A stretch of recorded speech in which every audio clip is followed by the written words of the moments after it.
이 무자 화두 중에 가장 많이 한 화두를 하니 무자 화두다 합니다. 역사상 가장 많이 그 선지식이 배출된 화두도 무자라고 해요. 그래서 화두 중에 화두다. 그 화두의 대명사처럼 불리던 화두가 바로 무자 화두래요.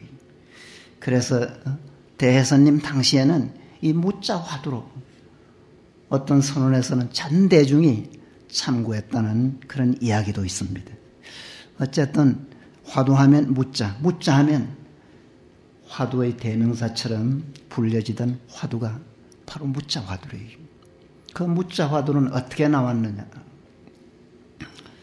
그 호불이라고까지 불려지던 예 부처님의 후신이라고까지 불려지던 조주스님께서 80세까지 걸망을 지고 이절저절 인연 따라 그렇게 사셨다는 거리. 이 80에 그 조주 땅 관음원에 들어가시는 거리. 그래서 절을 짓고 납자를 제접합니다. 90여 세 됐을 때인데 어떤 겨울날이래. 그때는 그 가난했던 시절이라 난방시설이 잘 안 됐던가 봐요. 이 노선님이 추워서 따스한 양지 쪽에서 햇빛을 쬐고 있었는 거래. 이 절에 개를 먹였던가 봐요. 개 한 마리가 쪼르르 와가지고는 그 노선님 주변을 다니면서 재롱을 떠는 거래. 노선님이 앉아 계시니까 어떤 젊은 스님이 지나가다가 이제 인사도 했겠다. 그래 문득 묻습니다. 저 개도 불성이 있습니까? 없습니까? 물었는 거래. 이 부처님 말씀에 일체 중생이 모든 중생이 즉 사람이나 개나 소나 돼지나 저 땅속에 있는 지렁이 같은 아주 미물까지도 다 불성이 있다. 부처들 성품이 있다. 고 하셨고 준동함즉 그 보잘것없는 미물까지도 불성이 있다 했는데 개라면 고등동물에 들어가잖아요. 개가 불성이 있는 것은 너무나 당연해. 그런데 조주스님께서는 없다 했어요. 무라 했어요. 없어서가 아니래. 그 없다는 데 큰 뜻이 있어요. 그래서 참구 방법은 개도 불성이 있습니까? 없습니까? 그 당시를 연상을 해요. 무라. 부처님께서도 일체 중생이 다 불성이 있다고 했는데 조주스님께서는 어째서 또는 왜 무라고 했을까? 그렇게 참고합니다. 즉 앞의 것을 붙여서 어째서 왜 무라고 했을까? 그렇게 참고를 해요. 그렇게 참고하면 어정이 납니다. 그러면 어정을 그대로 지수했다가는 끊치자마자 어심이 약해지자마자 얼른 어정을 이렇게 하되 어정과 어정의 그 간격이 없어야 돼. 두 번째는 앞에 그것은 하지 마시고 어째서 왜 뭐라고 했을까? 세 번째도 그렇게 하고 한 네 번째쯤 고려하면 어정이 좀 약해져요. 그러면 또 처음부터 참고를 합니다. 그렇게 참고를 하되 어정은 그 무에서 이렇게 하죠. 없다는 데서. 그 무라고 한 뜻. 왜 무라고 했을까? 무라고 한 뜻은 그 무라고 한 말이나 글에 있는 것이 아니라 무라고 한 그 말은 단순한 무인지 그렇지 않으면 유에 대한 상대적인 무인지 아니면 허무의 무인지 아니면 진무의 무인지 그런 말이나 글에 있는 것이 아니래. 무라고 한 이유, 그 원인을 참고하는 것이 화두 공부입니다. 이 화두는 그 외에도 아까 말씀드린 정전백수야나 뜰 앞에 참나무나 아니면 간식을, 마른 똥막대기는. 그 여러 1700가지 공안이 있습니다. 여기서 정전백수자는 정전백수자죠. 즉 뜰 앞에 참나무도 왜 어째서 뜰 앞에 참나무라 했을까? 뜰 앞에 참나무에서 오정을 일으켜야 됩니다. 간식을도 왜 다른 똥막대기라고 했을까? 어째서 다른 똥막대기라고 했을까? 그 간식을 해서 오정을 일으켜야 돼. 화두는 아까도 말씀드렸듯이 오직입니다. 오정을 일으켜야 됩니다. 화두의 생명은 오정이래요. 화두 자체도 아주 심오한 법문이고 아주 대단한 법문이래요. 깨치면 바로 부처경기래요. 그러나 그 화두도 깨치는데 본뜻이 있어요. 오정은 화두를 보는 길잡이래요. 오정 없는 참구는 화두 참구가 아니래. 오정을 일으키지 않는 공부는 화두 공부가 아니래. 화두는 오정을 일으키는 데 뜻이 있다. 오직 오정을 일으켜야 된다. 그런 생각을 단 한 번도 놓치지 마시기 바랍니다. 그래서 화두 참고는 바르게 하고, 즉 바르게 한다는 것은 오정을 일으키는 것을 바르게 하는 거리. 제대로 하고 조금도 틀림이 없어서 화두 참고에는 일체 분별심과 그 사랑심을 조금도 붙이지 않아야 된다. 그런 생각을 늘 하시기 바랍니다.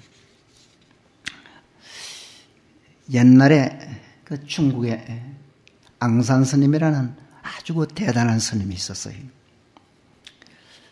서성인 그 위산 스님하고 위양종을 창종한 그런 스님이래요.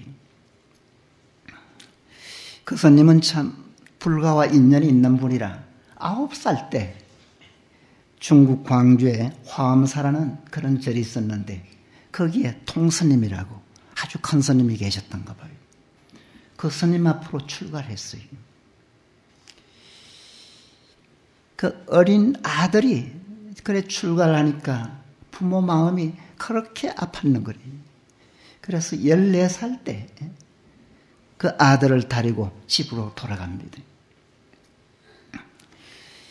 이 집으로 돌아가서는 아들을 회유해요. 넌 절에 가지 마라. 어서 장가나 들어서 대를 이어야 되지 않겠느냐 하면서 못 가게 하는 거예요. 그러나 굳이 출가를 하려고 하는 거예요. 억지로라도 출가를 못하게 하려고 막 강제로 장가를 보내듯이 하는 거예요. 그래서 앙산 스님은 어느 날 큰 마음을 먹습니다. 손가락을 둘을 떡 잘라가지고 부모에게 바치면서 부모님, 저는 9살 때 출가할 때부터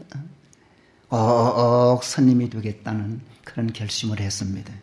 저를 꼭 출가시켜 주십시오. 출가해서 공부를 잘해서 부모님에게 반드시 은혜를 갚습니다. 그렇게 이야기를 해도 막무가내래. 그러나 원체 강경하게 이야기를 하니까 손가락도 끊었겠다. 결국은 이제 보내주는 거래. 그래서 그 앙산 스님은 출가를 해서 아주 공부를 지극하게 해. 그래서 대도인 스님이 됩니다.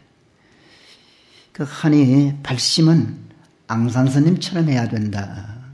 이 발심이란 발보리심을 말하는데 이 보리를 꼭 구하고야 말겠다는 그런 마음은 앙산 스님처럼 그렇게 대단하게 해야 된다.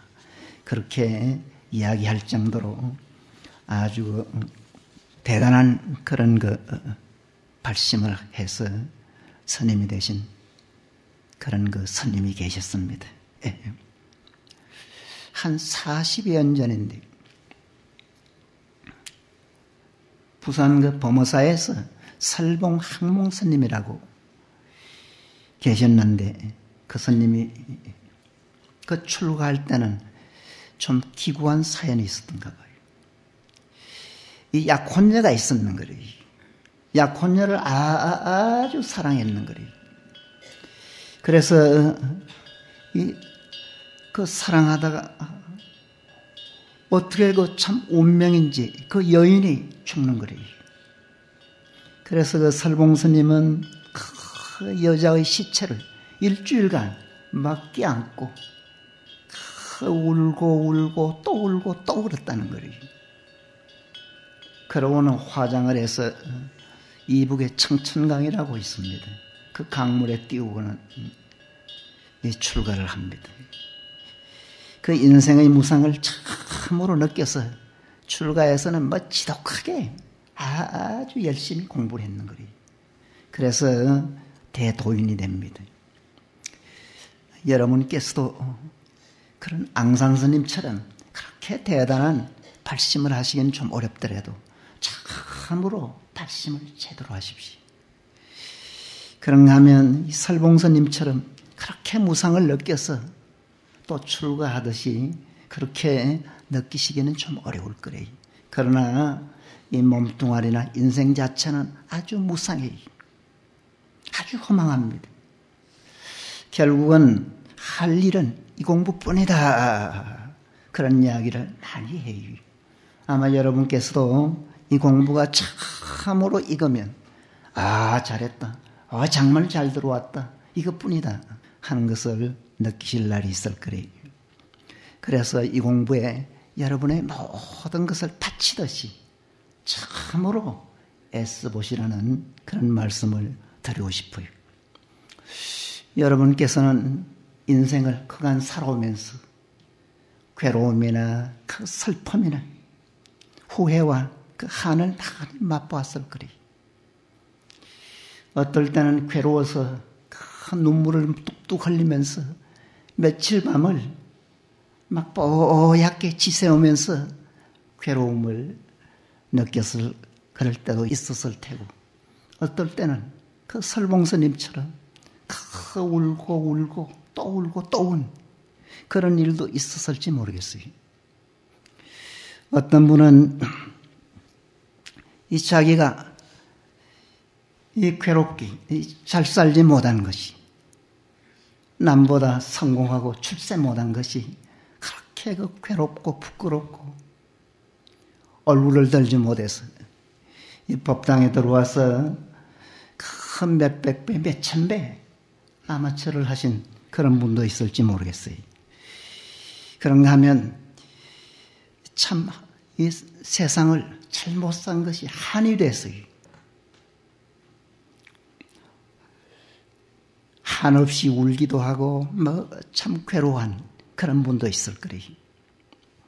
이 공부는 그런 그 괴로움이나 그런 슬픔이나 그런 후회와 그런 한을 똘똘 뭉쳤어요. 똘똘 뭉쳤어요. 그래서 화두어심에 참으로 크게 대단하게 일으키세요. 그래서 그 한을, 그 괴로움을, 그 슬픔을 이 화두로 해결하시기 바랍니다. 그렇지만 또 한편으로는 사람이란 누구나 희망가 있고 꿈이 있고 막 포부가 있고요. 목표가 있습니다. 희망이 없는 사람은 내일이 없어요. 꿈이 없는 사람은 아무런 가치가 없는 그런 사람이다 할 수가 있어요. 막 포부가 충천해야 됩니다. 이 젊은이일수록 꼭 젊은이가 아니더라도 연세가 높더라도 포부가 있고 목표가 있어야 됩니다. 그렇게 그런 그 희망과 포부와 목표가 막 충천한 그런 사람일수록 그런 그 희망과 포부가 그 목표를 그것도 똘똘 뭉치듯이 해서요 참으로 화두심에 막 던지듯이 모든 것을 막 바치듯이 애써보세요. 연세가 높으신 분들 중에서는 연세가 높으면 내가 무슨 뭘 하겠느냐, 이제 다 살았는데 그런 말을 하는 분도 있을 거래요. 절대 그런 생각하지 마세요. 옛날 스님 중에 80세 출가하신 분이 있어요. 유명한 그 협존자라고요. 80에 출가하니까 또 수건거리. 죽을 날이 되니까 데려왔다느니, 아들한테 쫓겨왔다느니, 이런저런 별 이야기를 다 하는 거래요. 그 노장이 화가 머리끝까지 올랐는 거래요. 보자. 내가 비록 늙었지만 해내고야 말겠다. 대단한 그런 결심을 해서 3년간 허리를 땅에 붙여보질 않았어요. 그러고는 애쓰다가 드디어 깨쳤다는 그런 분도 있습니다.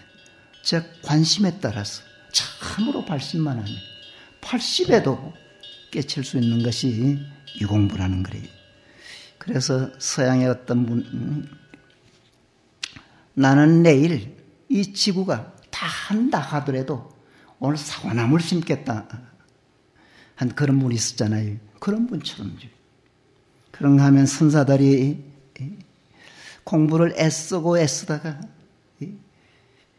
마지막까지 숨이 딸깍하고 그치는 순간까지 막 애쓰다가 가시는 분들이 많습니다. 그런 분들이 좌탈림망도 하고 하는데 그렇게까지 좀 애써서 참으로 여러분의 희망과 포부를 진정으로 성취할 수 있도록 하시기 바랍니다. 이 공부하다가 보면 잘 안 될 때가 있어요. 막 어렵고 괴롭고 힘들 때가 있어요. 그때는 왜 나만 안 되는가? 왜 나만 이렇게 어려운가? 이 3세 모든 부처님과 천하 선지식이 다 이 길로 깨쳐서 도인이 되고 부처가 됐는데 왜 나만 못할 것인가? 막 분심을 일으키세요. 그래서 저들이 장본데, 저들이 장보라면 나도 장본데 내가 왜 못하겠느냐? 그런 그 대단한 마음을 내서 화두의 오심을 참으로 일으키시고요. 이 공부가 체험이 없는 사람은 경전을 보면 안 나가요. 어록을 보면 한두 장 나가기도 어려워요. 그래서 볼 때마다 장면마다 어떤 글귀마다 이것도 오심이 있고 저것도 오심이 나고 별 오심, 이런 오심, 천 오심, 만 오심이 나요. 그런저런 모든 오심을 똘똘 뭉쳐서 본참공안에서 오정을 일으켜야 돼. 여러분이 특별히 주의할 것은 그런 슬픔과 괴로움, 그 한과 분심이 있을수록 또 희망이 있고 꿈이 있고 포부가 있고 큰 목표가 있을수록 마음은 더 담담하게 해야 돼. 마음은 더 고요하게 해야 돼. 그런 마음이 있을수록 더 마음은 고요하게 더 담담하게 해서 화두만 지어가야 됩니다.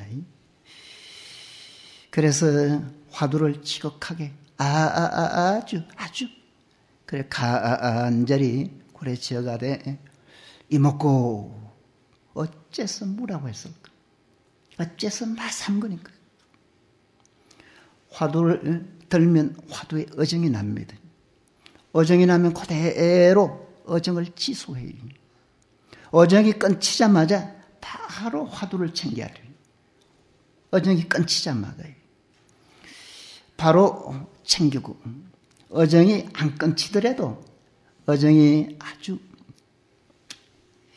약해지는 것을 느끼는 순간 화두를 바로 들어야 됩니다. 그런가 하면 공부하다가 보면 이런 망상처럼 망상이 막 떠오를 때가 있어요. 망상이 떠오르자마자 망상이 떠오르는 곳을 향해서 얼른 이먹고 가세요. 하다가 보면 또 자신도 모르게 혼침에 빠지기, 졸음이나 아주 몽롱한 그런 상태에 빠지자마자 바로 화두를 들어야 돼. 그래서 화두와 화두 사이는 일체 간격이 없어야 돼. 그래서 화두가 늘 지속이 돼야 돼. 끊치지 않고 늘 오심이, 오정이 계속이 돼야 돼. 그것이 향상하는 길이라. 그것이 공부가 잘 되게 하는 길입니다. 어쨌든 화두는 한순간도 없어지지 아니해야 돼. 여기 세속에 사는 여러분은 그렇게 하기는 좀 어려운데 할 때는 그렇게 하세요. 그래서 그냥 평시에 못할 때는 어쩔 수 없지만 할 때는 좀 야무락지게 아주 짬지게 막 푹 빠지듯이 오직 그것뿐이듯이 그렇게 애쓰시기 바랍니다. 그렇게 화두를 하듯이 일상생활에서도요. 이거 아주 중요해요. 일상생활에서도 여러분이 화두 참고하듯이 늘 집중하는 연습을 하세요. 늘 집중하는. 그래서 일할 때나 책을 볼 때나 언제라도 집중해서 책을 봐야 됩니다. 그 책을 집중해서 봐야 정독이 돼. 안광이 지배를 철할 정도로. 그 눈빛이 막 종이를 철할 정도로. 그렇게 집중하세요. 그러면 머리에 쏙쏙 기억이 될 거래요. 그래서 공부 잘 하지 말라고 해도 잘할 수밖에 없어요. 평소에 일할 때도 늘 집중해서 일을 하세요. 그러면 생산성이 오르고 효율적입니다. 어떤 그 재벌의 총수가 그렇다는 그런 이야기를 들었는데, 이 중요한 문제에 봉착하면요, 막 문을 걸어 잠근다는 거래요. 그러고 며칠간 심사숙고하는 길이에요. 그래서 어떤 결론에 딱 도달하면 문을 막 박차고 나와서 그냥 밀어붙인다는 거래요. 그래서 성공할 수 있었다고 합니다. 즉 사고는 좀 단순하게, 단순하게라고 해도 참으로 사고할 것은 심사숙고예요. 아주 몇 날 며칠 아니라 막 빠질 정도로 하루에 일단 딱 결정이 되면 사고는 단순하게 하세요. 행동은 집중해서 하고. 성공의 비결이래. 이 출세비결이랍니다. 요즘 그 노동 현장에서도요, CEO들이 주장하는 것이 바로 그것이라는 거예요. 부처님은 2500년 전에 그 말씀을 하셨어요. 요즘 이제 그것이 요즘 첨단을 걷는다는 그런 사장급들이 보통 이야기를 많이 한다고 해요. 얼마 전까지만 해도 그저 열심히만 부지런히만 하면 돈도 많이 벌고 출세도 하고 성공한다, 그런 생각을 했었는데 요즘은 안 그렇다고 해요. 즉 효율적이고 생산성이 높아야 된다는 거예요. 그러려면 집중해야 된다. 사고는 단순하게 하고 집중해야 된다. 이런 이 선적인 생활을 집에서도 늘 하세요. 그렇게 일하고 그렇게 사고하고 그렇게 살고. 그래서 생각을 놓을 때는 늘 머리를 비우세요. 머리를 쉬세요. 놓으세요. 그래야 고요해지. 고요해야 맑아져. 맑아지면 지혜가 번뜩거려요. 맑아지면 기분이 좋고, 기분이 좋다는 것은 법렬을 느끼고, 즉 행복을 느끼고. 이 머리가 사고할 때는 사고하더라도 비울 때 꼭 비우실 줄 알아야 됩니다. 여기 우리 보살님들 특별히 그것은 명심하시기 바랍니다. 이 화가 나더라도, 막 괴롭더라도, 누가 막 미워 죽겠더라도, 미워할 때는 잠깐 미워하더라도 오래 계속되면 안 돼요. 그러면 자기 손해를. 미워할 때 미워하더라도 쉬실 때는 바로 쉴 줄 알아야 돼요. 놓을 때는 바로 놓으실 줄 알아야 돼. 그래서 머리가 늘 맑아야 돼. 속이 뭐 답답하다, 머리에 열이 오른다, 그런 분은 어리석은 분이다, 그런 생각을 해도 좋겠습니다. 어쨌든 여러분이 참선만 할 것이 아니라 일상생활에서도 평소 자세도 아까 말씀드렸듯이 아주 여법하게, 어젓하게, 당당하게, 거룩하게, 좀 보기 좋게 그렇게 하시고, 머리는 늘 가급적이면 평소에 비우세요. 생각을 할 때는 그냥 집중하고. 그래서 일을 할 때는 막 화두하듯이 한 가지 일에 그냥 막 빠져보십시오. 그러면 안 될 일이 드물 거래요. 그 집중해서 어쨌든 막 용맹정진하듯이 오늘 저녁에 공부하듯이 그렇게 일을 하면 그분이 성공 못할 리 없고 그분이 안 될 일이 사실은 없을 거예요.